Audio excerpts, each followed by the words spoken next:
What is going on, my fellow Jedi and Padawans? Welcome back to another Jedi gaming video, and if you guys are new, welcome. Now today, again, taking it to another updated exotic inside of Season of the Witch, this time on our Solar Titan, the Hallowfire Heart exotic with the Sunfire Furnace perk allows us to create even more sunspots than we used to with this, creating a beautiful solar synergy of healing as well as scorching targets. So we are going to get into this solar synergy build with Hallowfire Heart and those sunspots going on everywhere for you and your fellow guardians.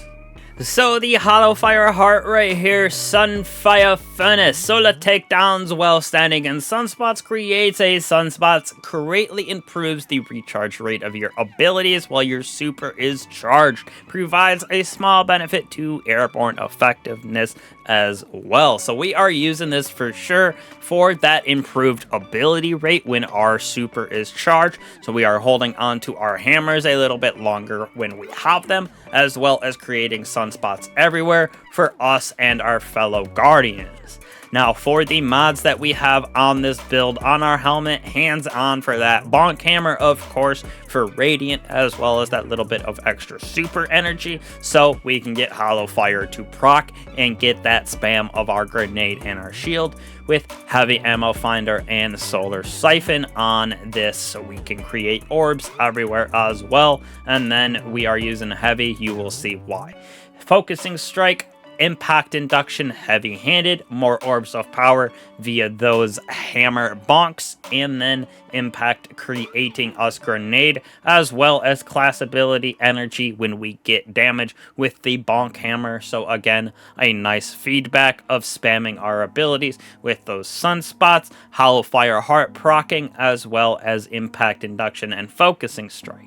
Now on your chest piece, melee, arc, harmonic resistance, you can change these out for whatever content you are going into. If you want, you could even throw on a solar reserve, harmonic reserve, whatever you need on your chest piece to survive. Definitely had this built out for some endgame content that I was taking it into.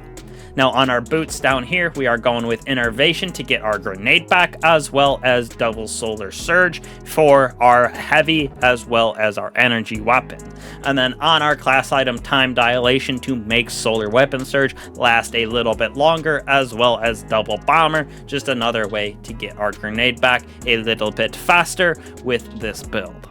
Now, the weapons on this build that we will be using is Malfi, since this thing is disgusting in endgame content and just taking it in for some DPS, plus it'll stop our unstoppable champions. Now, we're going to be using the Aisha's Dejection right here with Reconstruction Incandescent, easily the best trace rifle in my opinion for the legendary versions inside of the game. This thing is absolutely disgusting, and it pairs perfectly with that incandescent spreading scorch, which you will see why on our abilities in fragments and aspects, but this will help with Hallowfire Heart and just the harmonic siphon that we got with that weapon surge as well. And then Cry Mutiny, incandescent Vorpal weapon on this, so we can spread that scorch, as well as do that nice juicy Vorpal damage on those bosses, mini bosses, champions. So that is why we have that heavy ammo finder on our helmet as well. Now, when we move on to our abilities and explaining why Scorch is so important, first off, we have Hammer of Soul with Towering Barricade, Strafe Lift, and our Bonk Hammer with Solar Grenades, my favorite to use inside of the PvE realm. Now, for aspects, using Roaring Flame and Soul Invictus, so those final blows with solar abilities, or ignitions increase damage of solar abilities, stacking up to ×3. Why that's so nice with having Bonk Hammer and Hallowfire Heart proc when our super is full, giving us that ability spam of our grenade as well. Now, we're using Soul Invictus to create even more sunspots than we already are on this build, and those sunspots apply Scorch to targets as well as restoration to us and our fellow guardians, so it's a little healing aspect as well as damage, and we are creating it via those scorched targets. That is why incandescent on both our heavy and energy pair with this build perfectly. easily. Now for our fragments, helping that as well, defeating scorched targets grants us melee energy and creates fire sprites, more for the fire sprite side of things, so we can get that grenade energy back faster in another way, since we will basically have our melee up at all times unless we do happen to lose our hammer, which does happen. On top of that, Ember of Mercy right here, when reviving allies, you and your nearby allies gain restoration. Very good for endgame content, plus all of those fire sprites that we are creating with those scorch defeats, when we pick them up, grant us restoration on top of that, so we're getting restoration from revives, fire sprites, as well as our sunspots, so endgame potential of this build is disgusting.